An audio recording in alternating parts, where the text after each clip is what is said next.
Hello friend, এসে গেছি ইতিহাস বিদ্যার্থী টিউটোরিয়াল চ্যানেলে।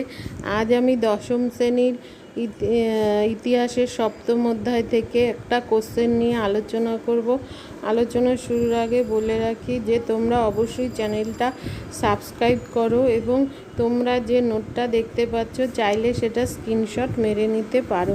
কোশ্চেনটা হচ্ছে, সশস্ত্র বিপ্লবী আন্দোলনে দীপালি সংঘের ভূমিকা লেখো। এটা 4-এ আসতে পারে, তাহলে আমি এটা বলে দিচ্ছি। উত্তর: বঙ্গভঙ্গকে কেন্দ্র করে বাংলার রাজনীতিতে আলোড়ন ঘটেছিল। বাংলাদেশ সশস্ত্র বিপ্লবী আন্দোলনের উর্বর ভূমিতে পরিণত হয়। স্বদেশী আন্দোলনের সমাপ্তি ঘটলেও বিপ্লববাদ ফল্গু ধারার মতো বয়ে যেতে থাকে। এই পটভূমিতে বাংলায় 1923 খ্রিস্টাব্দে দীপালি সংঘের মতো একটি নারী বিপ্লবী সংগঠন গড়ে ওঠে।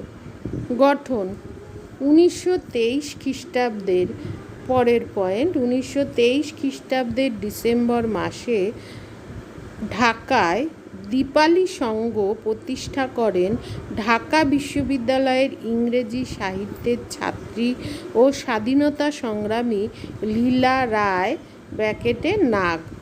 বিগত দশকের আন্দোলন ও তাতে নারী সমাজের ভূমিকা এবং ঢাকার রাজনৈতিক পরিস্থিতি তাকে এই সংঘ প্রতিষ্ঠায় উদ্বুদ্ধ করে।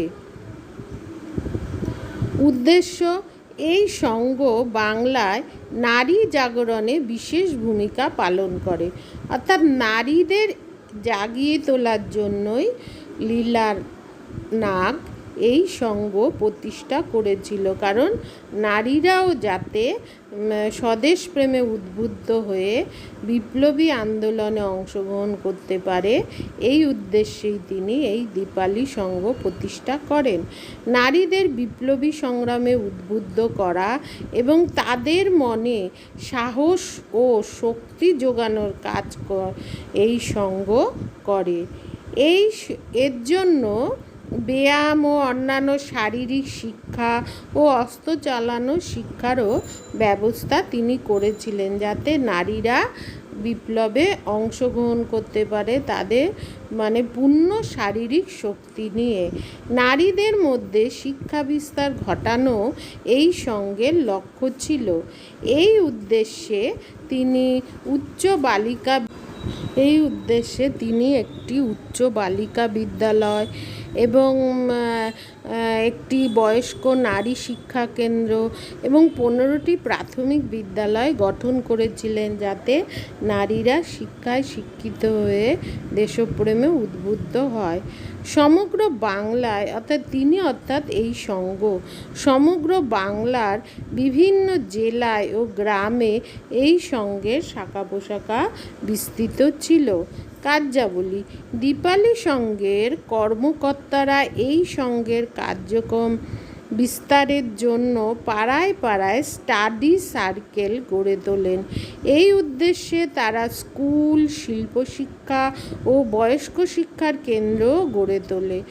এই সংঘের উদ্যোগে 1924 খ্রিস্টাব্দ থেকে শুরু হয় দীপালি শিল্প প্রদর্শনী। এই প্রদর্শনী বাংলার নারীদের সামনে নারী মুক্তি সংগ্রামের নতুন দিগন্ত খুলে দেয়। এখানে মেয়েদের হাতের কাজ, বিভিন্ন শিল্প ও অন্যান্য কারিগরি কাজের প্রদর্শন করা হতো। 1926 খ্রিস্টাব্দে লীলা নাগ দীপালি ছাত্রী সংঘ নামে ভারতের প্রথম ছাত্রী সংগঠনটি তৈরি করে।